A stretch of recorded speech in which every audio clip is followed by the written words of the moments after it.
suis né dans une famille où ma mère, ma grand-mère, ils tissent les tapis, donc le milieu marocain.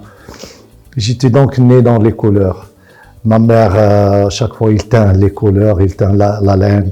Et moi, j'étais toujours ébloui avec ces couleurs. Donc, le monde des couleurs, j'ai vécu dans le monde des couleurs. C'est pas étrange qu'un jour, même si je ne le savais pas, qu'un jour, je deviendrai un artiste.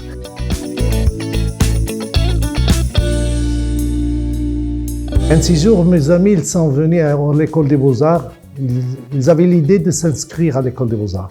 Donc, passer le concours. Ils m'ont inscrit. Moi, je devrais être la deuxième génération.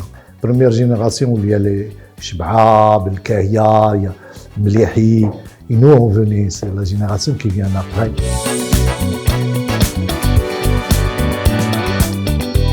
On avait un cours, très bon cours, de l'histoire de l'art.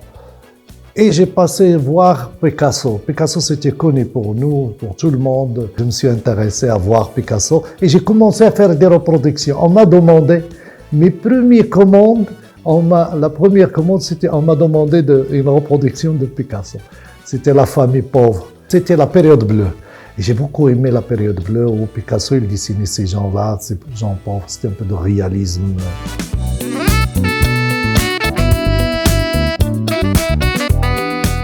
Je voulais voir ces grands maîtres, Botticelli, Leonardo, Michelangelo, Raphaël.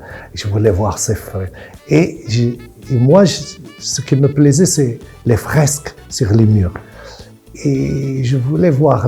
Et de là, ça commence mon art. Parce que voir ces fresques avec le temps, et le temps qui a agi sur les couleurs, et il y a des parties qui sont parties. Je suis allé à la chapelle Sixtine, à la période de sa restauration. Donc je voyais ces fragments qui sont détachés des murs et je voyais le temps sur l'art, l'effet de temps sur l'art, sur la peinture comme idée mais aussi comme matière.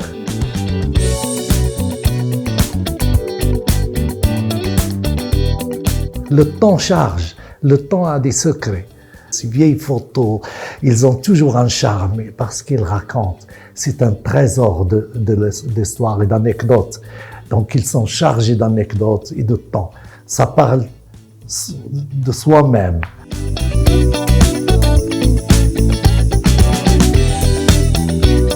Je suis toujours un enfant, malgré ma barbe blanche.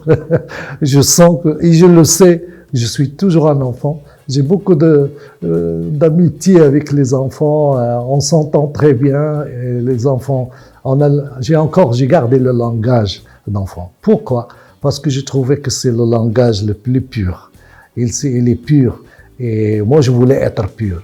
Et je voulais ma peinture que soit pure, ma recherche soit pure. La peinture, je la travaille moi-même. C'est-à-dire, j'achète pas la peinture, mais je la travaille. J'ai ma cuisine, donc j'ai mes recettes. Je la travaille, je la fabrique. Et mes thèmes aussi, ma manière de peindre aussi, elle est très, très différente.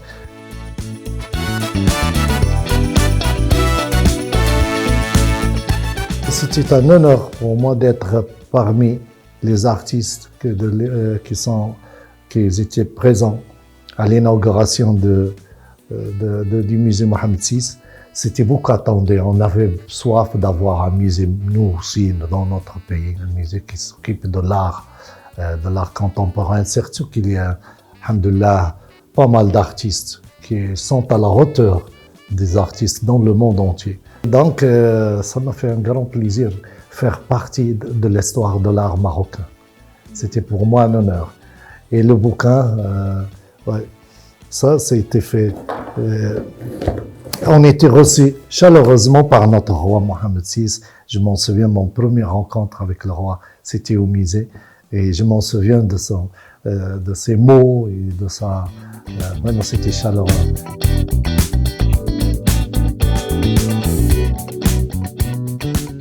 J'ai la chance d'exposer, soit en Italie, en France, en Belgique, en Espagne, en Allemagne. Dernièrement, j'avais une tapis qui a été exposée en Allemagne, à Abu Dhabi. Oui, Bruxelles. Mm. Et bientôt, Inch'Allah, j'ai un programme, une exposition à Rabat, Inch'Allah, la Villa des Arts.